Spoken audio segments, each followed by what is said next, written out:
이 아침 우리에게 주시는 하나님 말씀 시편 119편 81절에서 88절까지의 말씀입니다.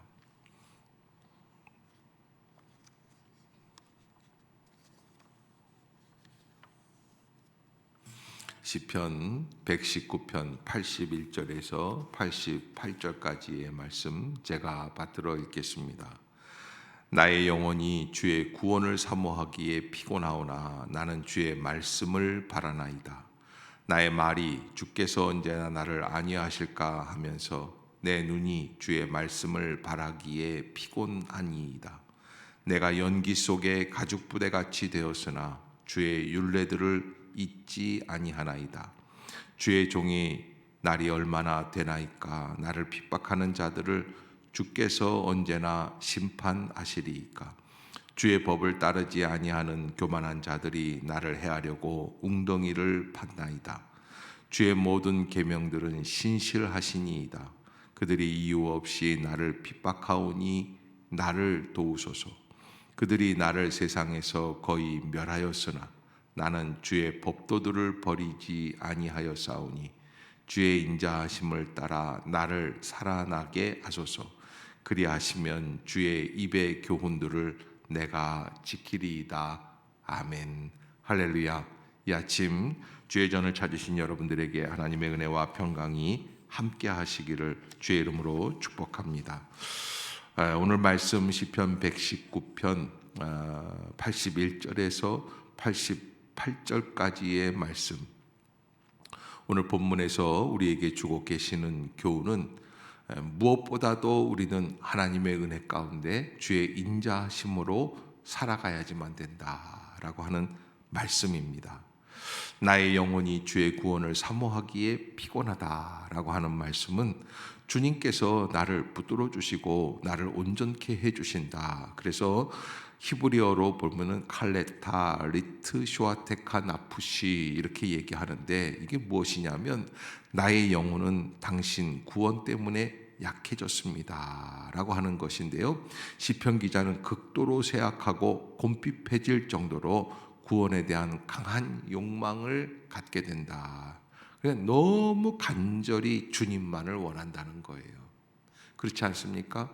왜 시편 기자가 하나님에게 집착하고 있습니까? 세상적인 방법으로는 도저히 이 어려운 난국을 해결할 길이 없기 때문에 그렇다는 거예요.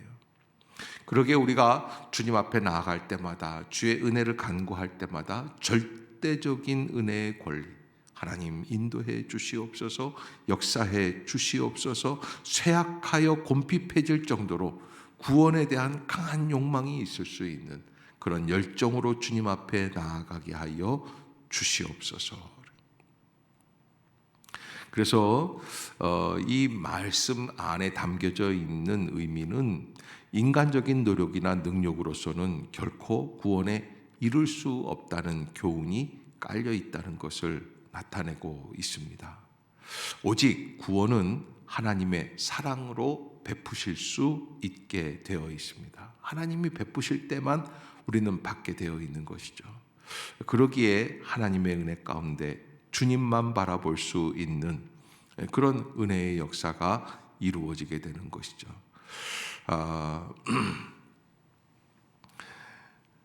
오늘 본문에서 우리에게 특별히 좀 재미있는 표현이 하나 있어요. 그거는 83절에 보면 내가 연기 속에 가죽부대같이 되었으나 주의 율례들을 잊지 아니하나이다 라는 표현인데, 연기 속의 가죽부대는 또 뭘까라고 하는 그런 의문을 갖게 되죠. 연기 속의 가죽부대는 뭘까? 여러분, 이 팔레스틴 사람들, 유목민들, 양을 치는 사람들 텐트 생활하지 않습니까? 그런데 이 텐트 안에 음료로 마시는 포도주를 담은 가죽병을 걸어놓기 마련인데, 텐트 안에서 불을 지필 경우 연기가 빠져나가지 못하고 공중에 달려있는 가죽병을 까맣게 그을려 놓는다고 하는 거예요. 이때 여러 차례 연기에 그을려진 가죽병은 역경으로 인한 고통, 슬픔 등의 상징으로 간주되는 거예요. 시커매진 가죽. 이 가죽, 이 양 가죽을요 벗겨요. 그리고 다리를 묶어요. 그리고 이 목 있는 데다가 이렇게 입구를 만들어 놔요. 이게 물병이에요. 물도 담고 포도주도 담고 그래요. 그런데 그렇게 그 병을 천장 텐트에다가 걸어 놓으면은 이게 텐트 안에서 불을 지피면 다 끓임이 그렇게 되면 시커매진다는 거예요. 그런 것처럼 내 마음이 그렇게 시꺼매졌다. 고난 속에 있다. 내가 연기 속에 가죽 부대같이 되었지만 주의 율례들을 잊지 아니한다. 아무리 고통이 와도 분명히 기억하고 있다는 거예요. 아니, 오히려 고통 속에서 주의 말씀이 더 명료해져요. 고통 속에서 주의 은혜가 더욱 간절해집니다. 그래서 고통이 없는 순간에 우리는 산만해질 수 있습니다. 그러나 고난이 오면서 우리가 주의 말씀 앞에 집중하게 됩니다. 그래서 주님 안에서 주의 율례들을 잊지 않고 기억하고 암송하겠다. 82절에 보면 시편 기자는 이런 고백을 합니다. 나의 말이 주께서 언제나 나를 안위하실까 하면서 내 눈이 주의 말씀을 바라기에 피곤하니이다. 나의 말이 주께서 언제나 나를 안위하실까 하면서 내 눈이 주의 말씀을 바라기에 피곤하니이다. 여러분, 언제나 주님이 나를 위로해 주실까? 왜? 사실은 주님이 위로해 주셔야 고난이 끝나거든요. 주님이 위로해 주셔야 내가 살 길이 열려거든요. 그래서 가끔 보면은 집에서 밥을 먹을 때 강아지가 와서 나도 좀 주세요 하고 바라보는 눈치가 있지 않습니까? 그런 것처럼 오늘 시편 기자는 그렇게 이야기합니다. 내 눈이 주의 말씀을 바라기에 피곤하니이다. 내 눈이 주의 말씀을 바라기에 피곤하니이다. 어느 목사님이 감옥에 갇혔는데 겨울이 되니까 너무 춥더래요. 그냥 살을 애는 듯한 추위에 방바닥이 차가운데 온돌이 아니거든요. 그 옛날에는. 그러니까 이 차가운 데서 얼어 죽기 딱 좋은 거예요. 그때 성경 말씀을 찾는데 무슨 말씀을 찾냐면 불이라는 이 불자를 찾는 거예요. 왜? 이 불이라는 것을 좀 읽으면 따뜻해질까 싶어서요. 그리고서는 열심히 찾다가 나중에 그 성령의 불이라고 하는 말씀을 깨닫고 나서 온 몸에 진정 우리의 육신에 성령의 불이 임하는 듯한 뜨거운 역사를 체험하게 되었다라고 하는 고백을 간증을 들은 적이 있습니다. 우리가 하나님의 말씀을 사모하면 우리의 눈이 주의 말씀을 간절히 사모하게 돼 있어요. 찾아 나가는 거예요. 위기가 있어도 고난이 있어도 어려움이 있어도 주님의 말씀을 바라는 것이에요. 어느 정도까지 바라느냐 하면 피곤할 만큼 바란다. 오늘 시편 기자는 사실은 하나님께 궁극적인 질문을 하나 합니다. 84절에 보면 주의 종의 날이 얼마나 됩니까? 그러니까 내가 언제 죽을지를 묻는 것이죠. 이것만큼 당돌한 질문이 없습니다. 사실은 인간은 하나님이 허락하신 만큼만 살게 되어 있지 않습니까? 주의 종의 날이 얼마나 됩니까? 나를 핍박하는 자들을 주께서 언제나 심판하십니까? 우리가 하나님 앞에서 믿음으로 나아갈 때 모든 시한, 때를 하나님이 정하시고 하나님이 결정하시기에 하나님께 묻죠. 주의 종의 날이 얼마나 됩니까? 나를 핍박하는 자들을 언제나 주님이 치워주시겠습니까? 심판하시겠습니까? 여전히 시편 기자 주변에는 이런 사람들이 있어요. 주의 법을 따르지 아니하는 교만한 자들이 나를 해하려고 웅덩이를 팠다. 악한 마귀의 역사들은 언제나 나를 함정에 빠뜨리려고 그 구덩이를 파놓습니다. 교만한 자들이 그를 괴롭힙니다. 그러기에 주님의 심판을 기다리고 있는 시편 기자의 고백을 보게 되죠. 오늘 시편 기자는 86절에 주의 모든 계명들은 신실합니다. 주님의 말씀은 성실하고 신실해서 언제나 이루어진다는 이야기겠죠. 그들이 이유 없이 나를 핍박하오니 나를 도우소서. 그러니까 지금 기도하고 있는 가장 중요한 이유를 우리에게 알려주고 있어요. 그들의 이유 없이 나를 핍박하오니 나를 도우소서. 그들이 나를 세상에서 거의 멸하였으나 나는 주의 법도들을 버리지 아니하였사오니 주의 인자하심을 따라 나를 살아나게 하소서. 그리하시면 주의 입의 교훈들을 내가 지키리이다. 아멘.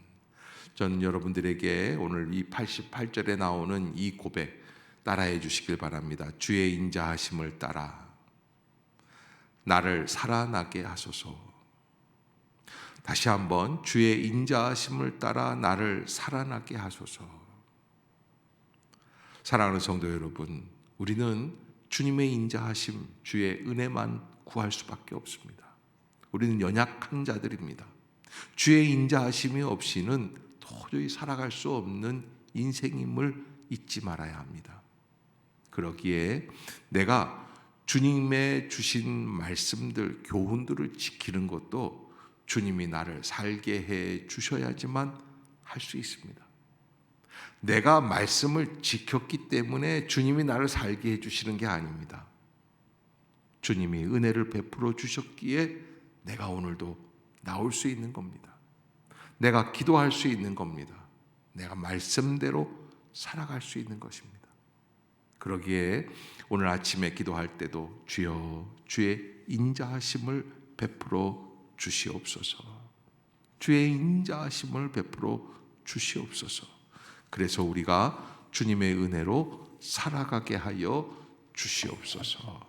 그 고백이 우리 안에서 가득 채워질 수 있기를 주의 이름으로 축복합니다. 인생의 고난을 위하여 온전히 회복됐다고 하는 인식이 필요합니다. 고난의 돌파구를 말씀으로 찾으십시오. 그리고 하나님의 은혜로 살아갈 수 있는 믿음의 성도들이 다 될 수 있기를 주의 이름으로 부탁합니다. 오늘도 하루 종일 하나님의 은혜 가운데 혹시 고난 속에 있다고 해서 원망의 자리에 있지 말고 하나님의 은혜를 기억하고 주의 율례를 잊지 않고 주의 법도를 버리지 않고 온전한 은혜의 길로 나아가게 하여 주시옵소서. 시편 119편에서 169절이 있습니다. 저 끝에 있는데 이렇게 고백을 합니다. 여호와여 나의 부르짖음이 주의 앞에 이르게 하시고 주의 말씀대로 나를 깨닫게 하소서. 나의 간구가 주의 앞에 달하게 하시고 말씀대로 나를 건지소서. 여러분, 시편 기자는 지독하리만큼 말씀에 집착하고 기도에 집착하고 하나님의 인자하심에 집착합니다. 왜? 우리는 그 인자하심이 없으면 살아갈 수 없는 존재들이기 때문에 그렇습니다. 오늘 하루를 믿음으로 시작합시다. 그리고 은혜로 바라봅시다. 그리고 하나님의 은혜 안에 말씀을 붙들고 한 걸음 한 걸음 걸어갑시다. 주님이 반드시 우리와 함께 해 주실 줄로 믿습니다. 주의 인자하심을 우리에게 베풀어 주시는 복된 은혜, 다 살아나는 역사, 다 회복되는 역사, 그리하여 하나님의 말씀대로 살아갈 수 있도록 인도해 주시는 은혜가 우리 모두에게 임할 수 있기를 주의 이름으로 축복합니다. 기도하겠습니다.